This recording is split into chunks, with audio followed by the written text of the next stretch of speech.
Moderna blowing out the first quarter earnings, or blowing past first quarter earnings expectations. But the vaccine maker a little bit more cautious when it comes to the guidance it's set for the year. So Kailey and I sat down with the CEO of the company. He, of course, is Stephane Bancel. And we asked him about that disconnect between the revenue numbers today and the guidance the company is sticking with. This is not a guidance, actually. It's our current signed APAs. What we have done for the pandemic is to be very precise to the market and investors to tell them exactly, as of today, what's the book of business. So as of today, the book of business that is signed is $21 billion for the year. And as we've said, while there might be a bit of downside to that number on the COVAX front, as you know, COVAX has way too many vaccines for the low-income countries, as you've heard from also other companies. There's a lot of upside to those numbers as well, because these numbers include zero sales from the US government. And as you can imagine, there are going to be vaccine boosters available in the US in the fall. There's currently no budget from Congress. So we're getting the company ready to go into the private market setup if we have to, if there is no funding from the US government. So what do you expect, Stephane, in terms of contracts? Are you expecting more from the US government this year? Well, if you look around the world, every developed country from Europe to Japan to Canada to Switzerland and many more have all ordered the Omicron-containing booster for the fall. The US has not, and as you know, there's been no money appropriated in Congress. So I'm hoping, and we're having discussions with the White House and HHS to be able to provide the US government with vaccine. But we need to be ready as a company that if there is no funding, that we're able to provide to pharmacies and doctors and payers the vaccine in the US to protect Americans. One area you haven't had orders from is China. China is experiencing significant levels of shutdown economically right now as a result of the Omicron wave that is sweeping across the country. What is your assessment of the situation, Stephane, in China, and what do you think the long-term trajectory there looks like? How are they going to find a way out of it? Yes, we're of course monitoring what's going on in China very closely. We have proposed help through our vaccine to China.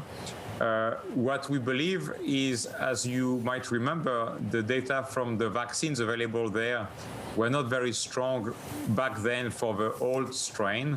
And as we've seen with all the vaccines, there's a loss of efficacy with time as the virus mutates away from the first strain that appeared in Wuhan.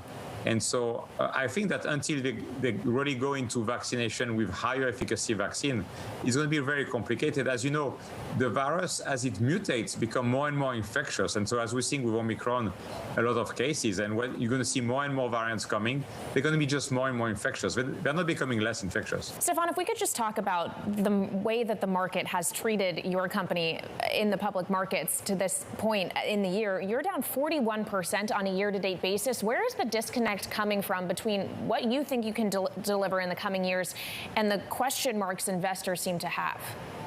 Sure. I think people see us as a COVID-19 vaccine company, period. And because of the unknown about what will be the sales in 23 and 24 of COVID-19, people have been pessimistic about the company's prospect. I think a lot of people are missing that we have a platform where we're able to make very quickly a lot of drugs moving forward into development. This morning on the conference call, what we shared is the last 3 vaccines, we have been able to move from starting the phase 1 to starting the phase 3 in 12 months. It takes several years usually for typical pharmaceutical companies. Why? Because they live in an analog world where every drug is different. In our case, it is 100% the same technology as our COVID vaccine that is approved. And so I think the market is missing that, is the velocity and the breadth. Today we have 30 vaccines in development, 30. And then there's all the therapeutic that we talked about on our call this morning.